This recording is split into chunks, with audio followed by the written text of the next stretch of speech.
So yeah, I'm gonna crack on and do some work at the back of the car, and Peter, you're gonna work on the driver's side sills, taking the old ones out and try to install new ones, basically. So you'll see that video, all the bits and pieces we're gonna do shortly. Yeah. Let's follow here, basically. Yeah, because then you can see all that, and then I'd cut all of this off to here.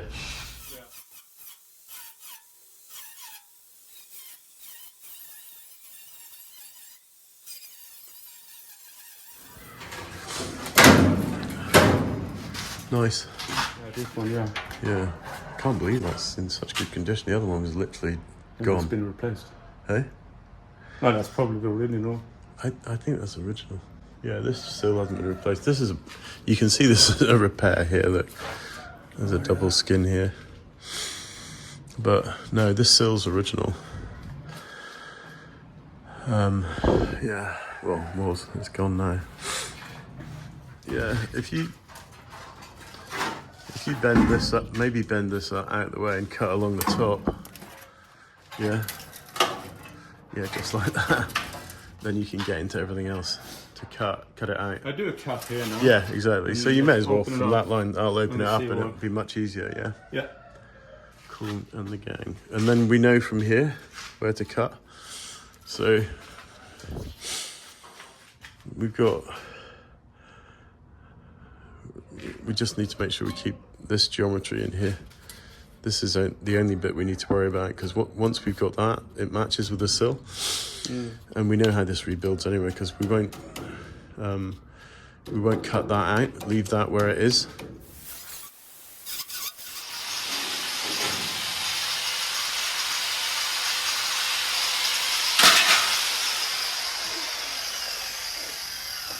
Okay, that looks good. So this cross member's fine. And yeah, you missed that. Nice. Okay, so we just need to take that bit of sill off now. Yeah. We can get into that.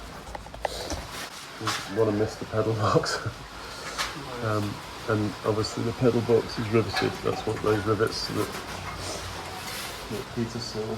They're actually the pedal box, or the kind of foot plate, the pedal box is riveted to that. So we can't cut through that because it's actually in good condition. We're probably replacing the bits that aren't required.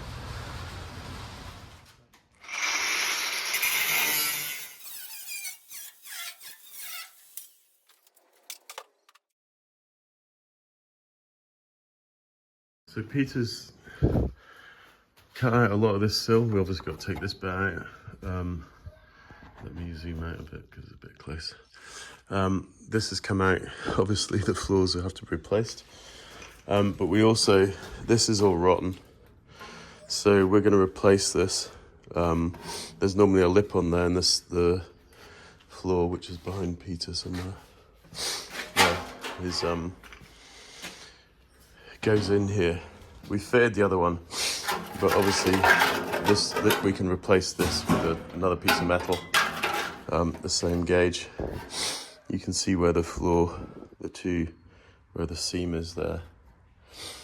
And obviously all this has to come out as well. We've got a feeling this floor's been replaced before, because it looks as if there's another floor. You can't really see it, but there's a second floor in here. So, yeah. Anyway, I'll let you carry on. Oh yeah, and we're doing this because obviously while the sill's out, it's a lot easier to get in here. And we'll fit the floor probably before we fit the sill this time.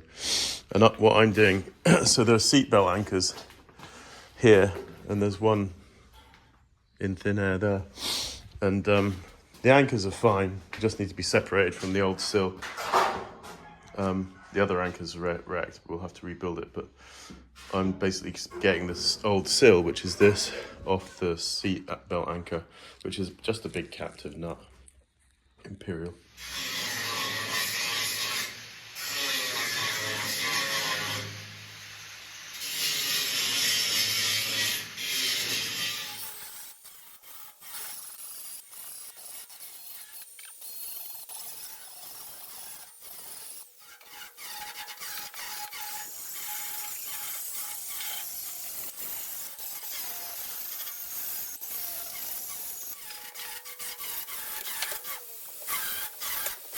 So everything's got a double skin on it, and you can see where the floor had been replaced before. They didn't, well, it may have been from factory, I don't know, but it wasn't rust protected.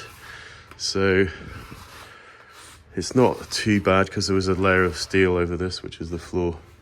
But we can't, I mean, if you got an MOT done, for instance, they'd probably put over sills on it, leave the old sills in, and then just put sills on top. We can't do that. You know, we're doing a proper restoration, so we're taking the floors out properly, putting new floors in, full new floors, and where metal's gone and rotted, we have to replace it with new metal, like this. So yeah, fun job, eh? You love it. This is the best part. Liar. Cool. I'll leave you to it.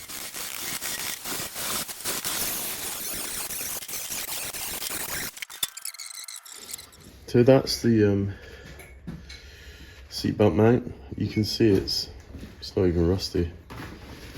It's perfect. Some people say, well, why don't you just buy a new nut, weld it on and get another piece of steel?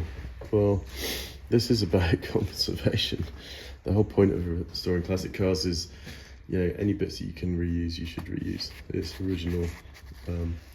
It looks a bit of a mess on the top now because where the welds, where the vice gripped it, but I will fix all of that before the car is painted.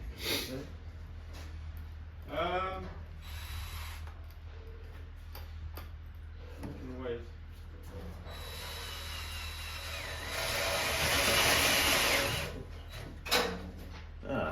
So this doesn't fit in the hole through the sill, and I tried to drill a bigger hole, but I don't have anything. These are wood bits, I don't have metal versions. So I'm going to weld the grind, going to grind the welds down, and then we'll fit this and we'll weld it back in place through the plate and the sill, because there's plenty of space on the inside of the sill to do that, and it'll also be a stronger job. So that's now a perfect fit in there, you can see. And we'll weld, obviously it's the wrong side, it comes in from the outside, so you can replace it, I suppose. So we'll fit that now. So you can see what I mean now. This is clamped here, ready for welding, and we'll weld it right round here, so it's got attached to the metal plate, which will be welded to the sill, but it's also properly welded inside the sill.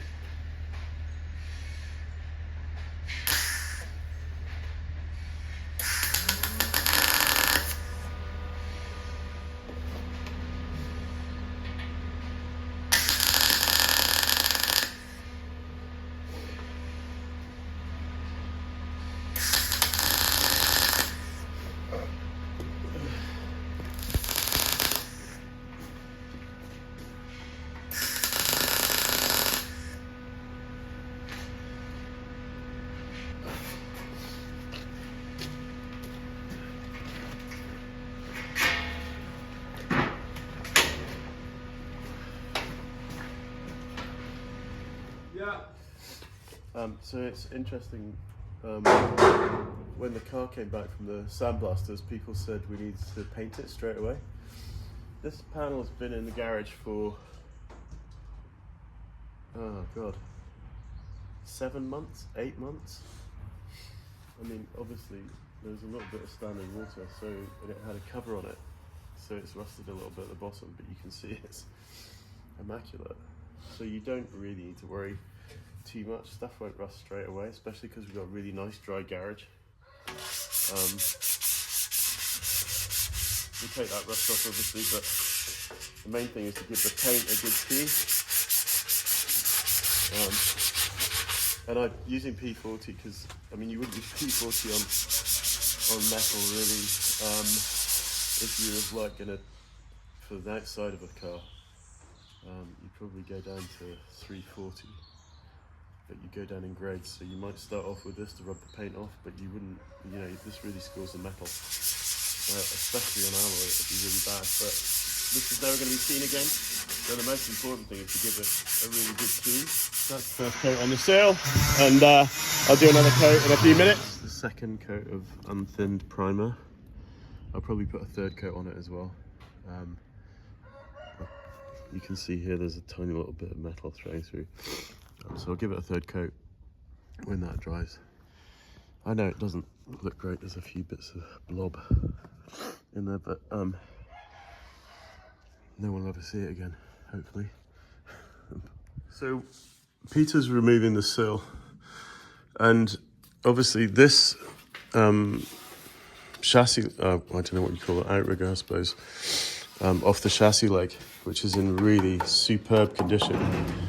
And actually the front of this outrigger is fine, but it's not so fine there, but we've got another one. That is the outer sill blanking plate that attaches to this outrigger, and that is the top of the outer sill. These three holes are pop rivets for a plate that holds the pedals in, and we don't want to cut through that, obviously. We don't need to weld through it, so what we did was we just grind the heads off and we knocked them through with a center punch. And now we're trying to, Peter's surgically removing the front of the sill because we want to keep these lines, because we know exactly where the sill fits, because we know it fits to that outrigger, so we don't want to cut the outrigger off completely. We know it fits here nicely, and we know exactly where it fits at the end, because this is where it welds to. I mean, that will be replaced obviously, but we're using it as a guide. So we've got to be quite surgical, because that looks like it's part of this. It's not. It is actually the end of the sill. So we'll come back in a minute when this is all done. So you've cut that off the outrigger, haven't you? So that should be fine. Let's leave that outrigger where it is so we can use it as a guide. Yeah. And then I'll take a tape measure and work out the height here quickly. We know the height of the back. Great. Wait a second. Yeah. So Peter just forensically removed the sill. So we've got all the points to weld it to. We know exactly where it goes. This has got to come off. This is the floor pan. But he's done a great job here, and he's just about to take this off, which is the end. You can see it moving. That's the end of the inner sill, which goes onto this outrigger. This outrigger's dead, but we're leaving it because the sill goes against it. It goes against here, and it goes against there, so we know exactly where to put it. So all good. Obviously this all has to be replaced, but that's for another day. So hopefully you'll see the sill tacked on today, and then later, once we've got Alex to remove all of this gubbins, the pedal box and stuff, we'll remove the outrigger and we'll replace it with a brand new one we've got. We still haven't done that one over there anyway, so we need to get the floor in before the outriggers go in. Anyway, cool. Be back in a second. Just taken off, so there's the end of the outrigger. It's in great condition. We're not going to replace it. We'll paint inside there with a spray gun, but we're going to wax oil everything anyway, so all of this will be wax oiled. But now we can, in a minute, we'll take this floor off. Well, yeah. Peter will take the floor off, and then we will tack the inner sill in, which is all ready to go. It's just taking this floor out. We could leave it, because you can get it out, but it just means you're gonna have to get in close to the corners. And when the new sill's in it, we should have done it before on the other side. We didn't realise how tight these are to get in. But it's fine, because he's gonna cut it out from the inside now, along this seam here. I'll stay out of the way, because I'm gonna get sparked.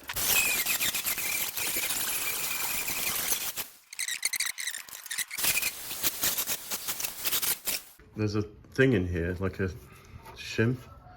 It's obviously a support so this doesn't bend when you put the seat on it, but it's been pop riveted on.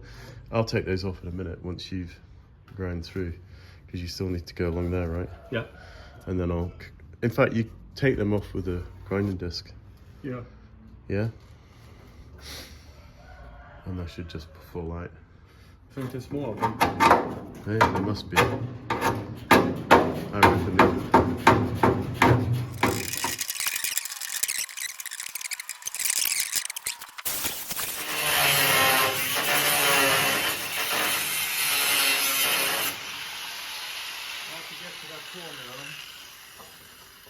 Doesn't it come?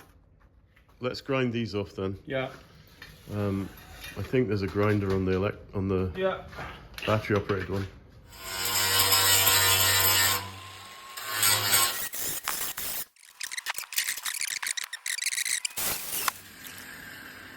Not just a pretty face. That's all it is. Thanks, mate. Alright. Know your friends are. Nicely done, Gromit. Right. This is actually Sill.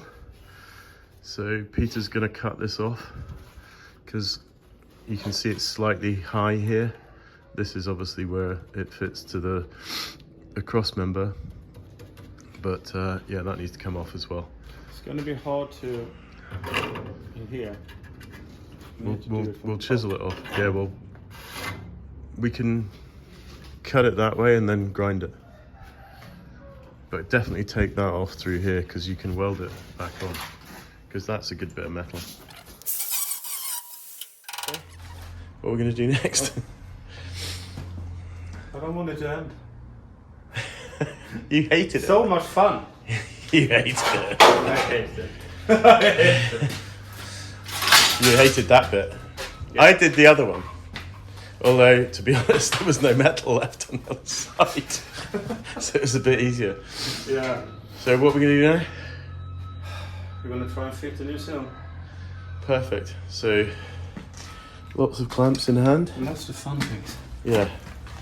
They're freshly painted, so I'm going to go around that way. Yeah. Not, matte. So, Nice. the best place to clamp it is at your end, I think, if I remember rightly. I can't remember now. But it basically goes here. Yeah. We know it's lit. Oh, look at that. Look at that. Yeah. Alright. Oh, we have to show people that. Yeah. I'm just going to walk around the car. When I offered up my end of the sill, we left this on because these are always good guides. And look at that. I know it's flexible, but that's nice. As far as I'm concerned. That's pretty cool, yeah. So we know, because that cutout is for the jacking point. I mean, obviously we are going to replace the jacking point, but it's nice to see that it's absolutely perfect where it goes, and it's perfectly in line with the wheel arch. And Peter's got it nicely set up there, and you can see where the other outrigger is. That's where the other jacking point is. Yeah. And Peter had to cut that off because it was getting in the way. You can see it's spot on. It's absolutely perfect. I love when a plan comes together. Hold that for a second, I'll clamp it. You need to measure up in here because I know the height from the other one because I measured this sill because it was still in place. Right. So I can get it perfect. We know where it goes at the front. We just need to make sure it's the right height here. Yeah. And then it's fine. Okay, right, 2 seconds. So we know on the other side that this has to be 66. So we're finding we left the outrigger in so we could know exactly where this goes because it fits perfectly. It fits perfectly up here to the chassis leg. I measured here. You can see 33. And that's exactly, that needs to go up a bit here. Yeah, it needs to be slightly up here. I know, it's actually not too bad. Oh, yeah, 35, I think. So we've got 2 mil here, but that's fine because it's a bit messy. We just need to grind a bit there. Yeah.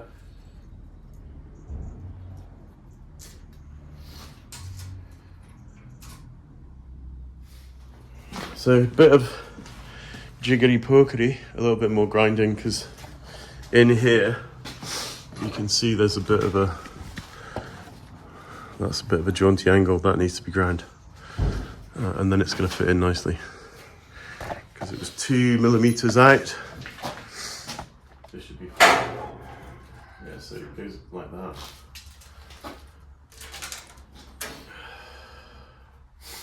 Yeah, down a bit. That looks okay here. Yeah, that's better. Okay, so Because this should weld onto here. Yeah, you can put it there.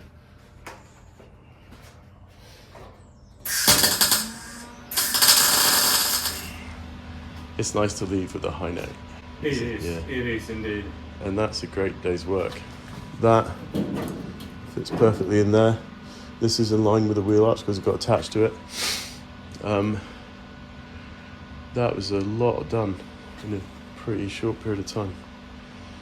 Nice, and we can get the outer sill on. Well, we'll measure it again tomorrow, make sure it's in line at the back. Yeah, If it's yeah, not. of course. But yeah, that should be fine, and we can build off that now.